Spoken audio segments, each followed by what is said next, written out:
సంజయ్ కోరుతున్నాను. పాత్రికేయ మిత్రులకు నమస్కారాలు. నీటికి సంబంధించి అంశము లక్షలాది మంది విద్యార్థుల యొక్క భవిష్యత్తు, వాళ్ళ యొక్క భావోద్వేగానికి సంబంధించిన అంశం. ఈ విషయంలో విద్యార్థుల యొక్క ఆవేదన, వారి యొక్క బాధను,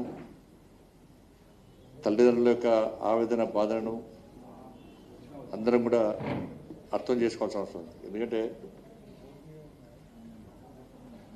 నీటు పరీక్ష అంటే చాలా కఠినమైనది.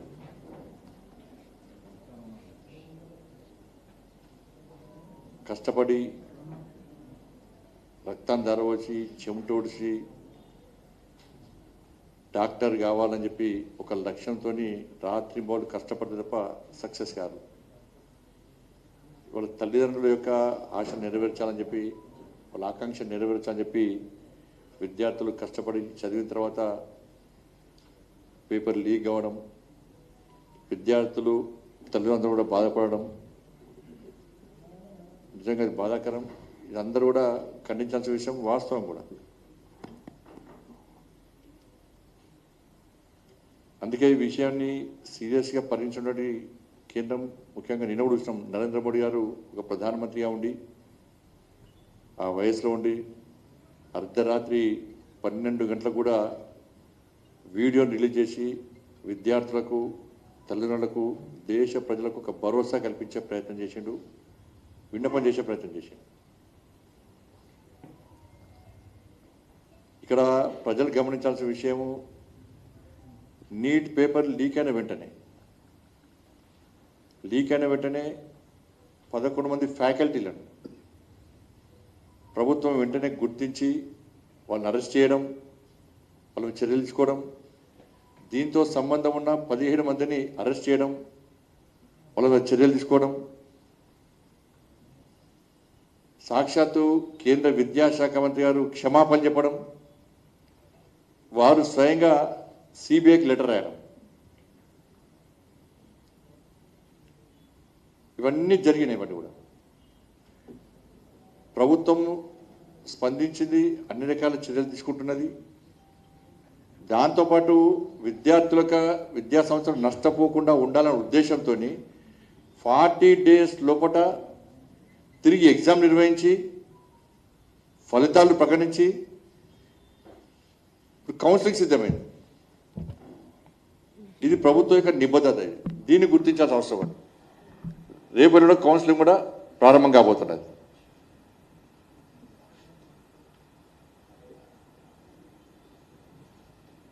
ఇన్ని రోజులు ఆందోళన ఎక్కలేదు. ఎందుకంటే ఎగ్జామ్ స్టార్ట్ అయింది, కౌన్సిలింగ్ ఎగ్జామ్ అయిపోయింది, రిజల్ట్స్ వచ్చినాయి, కౌన్సిలింగ్ సిద్ధమవుతున్నారు. ఇన్ని రోజులు దేశవ్యాప్తంగా ఇక్కడ ఆందోళన, సరే ఇబ్బంది కంపల్సరీ ఉంటుంది, బాధపడాల్సిందే, అందరూ కూడా బాధపడాల్సిందే, వాస్తవం కూడా. కానీ అయినప్పుడు కూడా ఢిల్లీ కేంద్రంగా విద్యార్థులు ఆందోళన చేస్తున్నారు, దీక్ష చేస్తున్నారు. దానికి ప్రభుత్వం పర్మిషన్ ఇచ్చింది, పోలీస్ సెక్యూరిటీ ఇచ్చింది, అన్ని రకాల సహకరిస్తామని చెప్పినాం, ప్రభుత్వం చెప్పింది. విద్యార్థులను భావించే ప్రభుత్వం పర్మిషన్ ఇచ్చింది. కానీ ఈ పరిస్థితిలో విద్యార్థుల ముసుగులో కొంతమంది అసాంఘిక శక్తులు, అరాచక శక్తులు, సంఘ విద్రోహ శక్తులు చేరి ఏ విధంగా విధ్వంసం చేశారో మనందరూ చూశారు. పోలీసుల మీద దాడులు, జర్నలిస్టుల మీద దాడులు, దేశ వ్యతిరేకంగా నినాదాలు చేసుడు, సనాతన ధర్మానికి వ్యతిరేకంగా నినాదాలు చేసుడు, సంబంధం లేని నినాదాలు చేసుడు, విద్యార్థులు రెచ్చగొట్టే విధంగా నినాదాలు చేసుడు, ఒక మహిళా జర్నలిస్ట్ పట్ల ఏ విధంగా అసభ్యంగా వివరించారో మనం చూస్తాం. దానికి సంబంధించి వీడియోని ఒక్కసారి ప్లే చేస్తాను.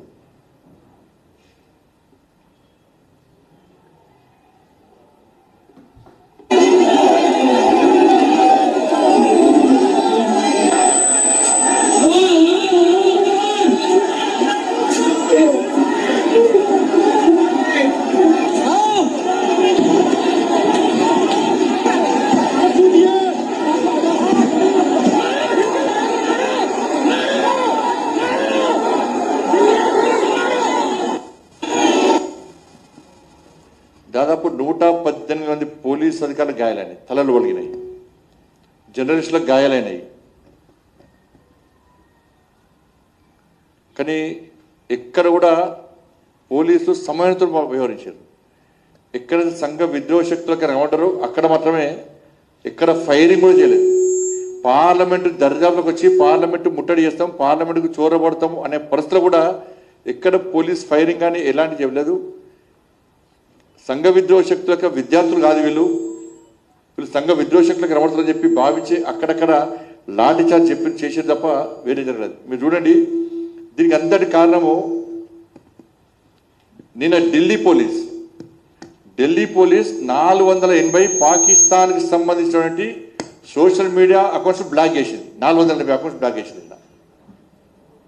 ఆ రోజు అలజడికి, తప్పుడు ప్రచారాలకు, అవాస్తవాలను ప్రచారం చేయడానికి అది ప్రధాన కారణం. కేవలం గుర్తించిన 480 కేవలం పాకిస్తాన్ నుంచి, ఇతర దేశాలు కూడా ఇలా ఎంక్వైరీ చేస్తూ ఉన్నారు. ఇవాళ కాబట్టి ఇటువంటి పరిస్థితుల్లో అక్కడక్కడ లాఠీచార్జ్ చేయాల్సి వచ్చింది. అంతే తప్ప విద్యార్థులను కొట్టాలి అని కాదు. దెబ్బలు తిన్న వాళ్ళు సగం మంది కూడా ఎవరు విద్యార్థులు కాదు, అలా కొంతమంది ఉండొచ్చు. ఇవాళ మేము అడుగుతున్నాం, ఇవాళ నీటి ఆందోళనకు 370 ఆర్టికల్ సంబంధమైంది. నీటికిను ఆజాద్ కాశ్మీర్కు సంబంధమైంది. నీటికు బంగ్లాదేశ్కి సంబంధమైంది, నీటికు పాకిస్తాన్ సంబంధమైంది, నీటికు నేపాల్ సంబంధమైంది, నీటికు శ్రీలంకకి సంబంధమైంది, నీటికు సనాతన ధర్మానికి సంబంధమైంది, నీటికు శ్రీరామచంద్రునికి సంబంధమైంది, నీటికు సీతమ్మవారికి సంబంధమైంది, నీటికు దేశ వ్యతిరేక నినాదాలకు సంబంధమైంది దాని గురించి. ఇవాళ నీటికు వల్ల అన్యాయానికి గురైనటువంటి విద్యార్థులు ఉంటే వాళ్ళు ఎవరు కూడా నిజంగా విద్యార్థులు చేసేవాళ్ళు కాదు. వాళ్ళు నీటి విద్యార్థులు బాధపడి ఆందోళన చేస్తే వాళ్ళ చేతిలో రాళ్ళు ఉండయి, విద్యార్థి చేతిలో రాడ్లు ఉండయి, విద్యార్థుల చేతిలో ఆయుధాలు ఉండయి, విద్యార్థి చేతిలో కట్టెలు ఉండయి. విద్యార్థులైతే వాళ్ళందరూ డాక్టర్ కావాలనుకుంటున్నారు. మేము కష్టపడకుండా మాకు అన్యాయం జరిగింది, మేము డాక్టర్ కావాలనుకుంటున్నాం, కాలేకపోతుందని చెప్పి ఆవేదనతో ప్రభుత్వానికి వ్యతిరేక నినాదాలు చేయవచ్చు. వాళ్ళకున్న బాధలను ఒక రకంగా నినాదాలు ఇవ్వచ్చు. అంతేగాని విద్యార్థులు ఎవరో రాళ్ళు పట్టారు, ఆయుధాలు పట్టారు, కట్టెలు పట్టారు.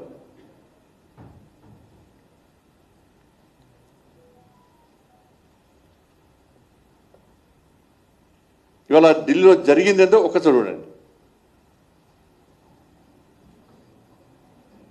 मैं तो राजा मोदी का भी गोली मार दो सही में, मैं तो मार भी दूंगी। मैं तो राजा मोदी का भी गोली मार दो सही में, मैं तो मार भी दूंगी। मतलब आप प्राइम मिनिस्टर के लिए ऐसी बात बोल रहे हैं, मोदी को गोली मार, कुछ हुआ भी है?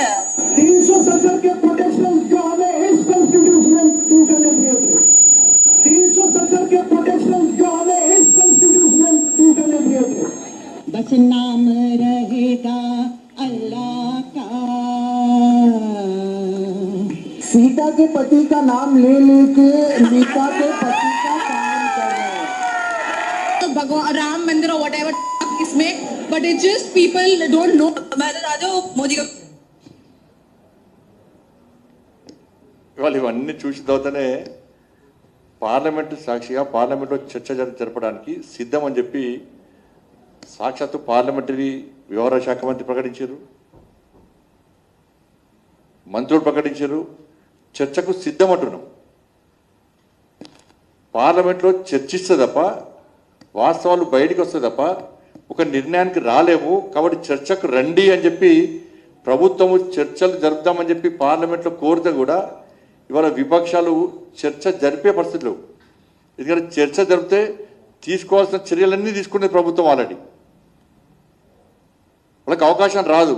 కాబట్టి చర్చ జరపకుండా ఇవాళ రాద్ధాంతం చేసి 2 నెలలు ఏం మాట్లాడలే. పార్లమెంటు స్టార్ట్ అయినాకనే నీట్ అయిపోయింది, మళ్ళీ రీ ఎగ్జామ్ పెట్టారు, ఫలితాలు వచ్చినాయి, కౌన్సిలింగ్ స్టార్ట్ అవుతుంది, అప్పుడు దానికి ఏం మాట్లాడలే. మళ్ళీ పార్లమెంట్ స్టార్ట్ కాగానే పార్లమెంట్ వేదికగా గొడవ వేయాలి, ఈ దేశంలో విచ్ఛిన్నం చేయాలని చెప్పి ఒక ఆలోచనతో ఇవాళ వాళ్ళు అల్లజడి సృష్టించే ప్రయత్నం చేశారు. చర్చకు వస్తలేరు. సాక్షాత్ ప్రధానమంత్రి గారు ట్వీట్ చేసినారు, వీడియో రిలీజ్ చేసినారు.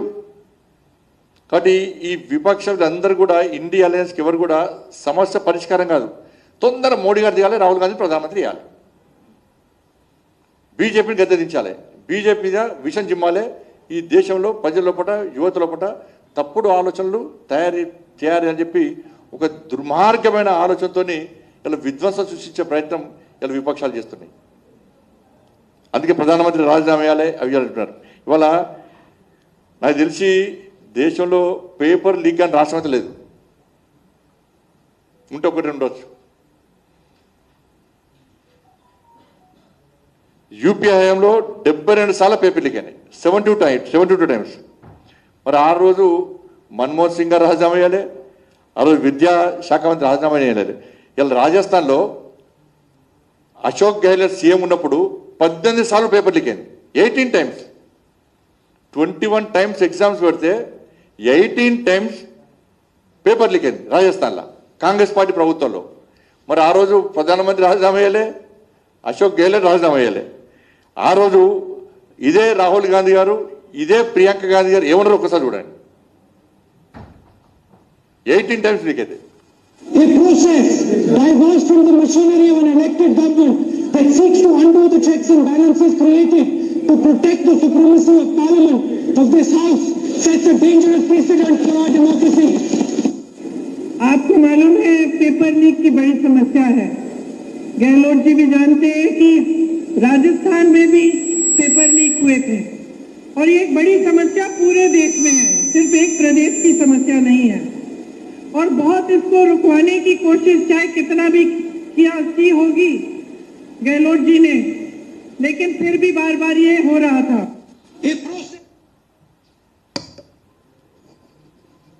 వాళ్ళ పంజాబ్లో వాళ్ళు చూడండి, వాళ్ళు కాంగ్రెస్ పార్టీ, వాళ్ళు చేస్తే సంసారం, ఇంకోటి చేస్తే వ్యభిచారం. వాళ్ళు రాజీనామా అయ్యారు.